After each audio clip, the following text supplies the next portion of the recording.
Les travaux de la phase nationale des États généraux sur la situation de la femme, de l'enfant et de la famille ont pris fin ce mardi 16 septembre 2025 au CICB.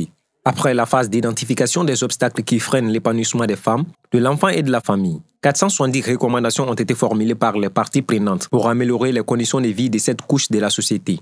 Ces recommandations sont basées sur 5 axes relatifs à la gouvernance inclusive, l'autonomisation des femmes, la protection des enfants, la lutte contre les violences basées sur le genre et enfin la valorisation de la famille. Au terme d'intenses travaux qui se sont déroulés durant plusieurs semaines, à travers des concertations régionales et nationales, je voudrais vous remercier très sincèrement de votre mobilisation et de votre participation active au débat. Ceci témoigne de l'intérêt que vous accordez à ce chantier majeur, celui d'un Mali refondé, où la femme est respectée et valorisée, où chaque enfant bénéficie de protection et d'opportunités, et où la famille demeure le pilier indéfectible de notre société. Le changement ne viendra pas d'un seul ministère, mais d'un engagement transversal, ferme et durable. Ce que nous avons semé ici doit être arrosé par la volonté politique et nourri par l'action citoyenne.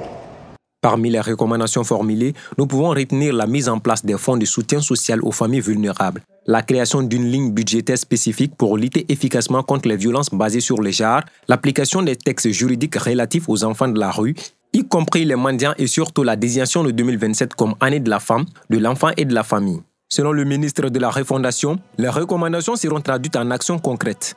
Soyez assurés qu'une attention particulière sera accordée aux recommandations formulées qui seront traduites en actions concrètes, suivies et évaluées afin que chaque femme, chaque enfant et chaque famille en ressentent les effets au quotidien.